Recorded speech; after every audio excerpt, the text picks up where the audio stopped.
अगला योजना है हमारा दिव्यांगजन छात्रवृत्ति योजना, स्कॉलरशिप, दिव्यांगजनों के लिए स्कॉलरशिप योजना, छात्रवृत्ति योजना।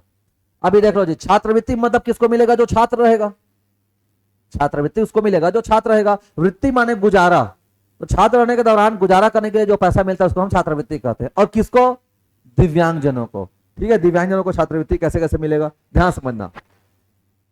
अब जब हम छात्र रहते हैं तो छात्र रहने के दौरान हमारे अलग अलग लेयर के क्या होते हैं? इंस्टीट्यूशंस होते हैं।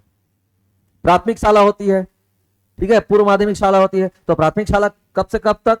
1 से 5, ठीक है, 1 से 5 तक प्राथमिक शाला, 6 से 8 तक पूर्व माध्यमिक शाला, ठीक है, उच्चतर माध्यमिक शाला 9 से 12 तक, ठीक है, और कॉलेज तुम्हारी इच्छा तक।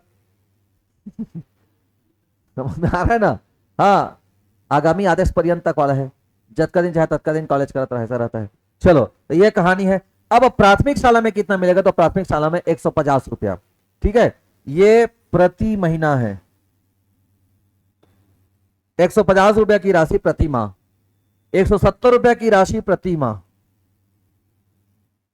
एक महीने में 170 रुपया। अगर आप मिडिल स्कूल में पढ़ रहे हैं, दिव्यांग होना चाहिए ना, ध्यान रखना, दिव्यांग होना चाहिए। अब अगर कोई कैटेगरी वाला छात्रवृत्ति पाता है और दिव्यांग है तो उसको डबल सिम, दुगना लाभ। दो चीज से प्रभावित है, दुगना लाभ मिलेगा ना, ध्यान रखना। कैटेगरी वाला जो स्कॉलरशिप मिलता है वो अलग मिलेगा और दिव्यांगता अगर है तो उसका अलग मिलेगा। तो 150, 170, 20-20 बढ़ रहे हैं जी, 20-20। यहाँ पे 150 था, यहाँ पे 170 और यहाँ पे 190 उच्चतर माध्यमिक विद्यालय में। तो 9वीं से लेकर के 12वीं तक अगर परीक्षा, मतलब 9वीं से लेकर 12वीं तक अगर कहानी है तो वहां पे 150, 190 रुपए मिलेगा, ठीक है। कॉलेज में भी 190 रुपए ही है। तो 9वीं के उस पार 190। तो 3 स्लॉट है छात्रवृत्ति का। कितना कितना? 170, 150, 170, 190, 3 स्लैब है, ठीक है, क्योंकि हमारे एजुकेशन का भी 3 स्लैब है। वैसे तो हमने 4 स्लैब बनाया हुआ है, लेकिन 3 स्लैब में ये छात्रवृत्ति मिलती है, ठीक है।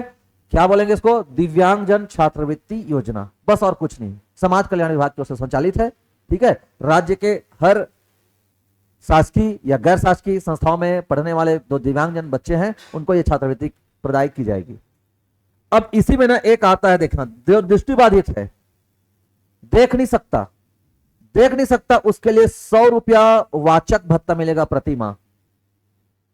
जो देख नहीं सकता, वाचक भत्ता मतलब जो देख नहीं सकता उसको कोई पढ़ करके सुनाएगा। वाचक माने बोल करके सुनाएगा। तो वाचक कहने का मतलब बोल के सुनाने वाला। तो बोल के सुनाने वाले के लिए अलग से 100 रुपए का, दृष्टिबाधित को 100 रुपया प्रति महीना अलग से स्कॉलरशिप मिलेगा। यह स्कॉलरशिप केवल दृष्टिबाधित को मिलेगा, क्योंकि वाचक की सुविधा केवल दृष्टिबाधित को मिल सकती है, बाकी को नहीं। जैसे मान लीजिए कोई श्रवण बाधित है तो श्रवण बाधित के लिए साइन लैंग्वेज होता है, ऐसे ऐसे करके बताते सिखाते हैं। लेकिन जो दृष्टिबाधित हो तो देख ही नहीं पाता, तो कम से कम सुनेगा, तो सुनाने के लिए सुनाने वालों को अलग से 100 रुपया। यह आपका दिव्यांगजन छात्रवृत्ति योजना है, ठीक है। कौन सा योजना? दिव्यांगजन छात्रवृत्ति योजना।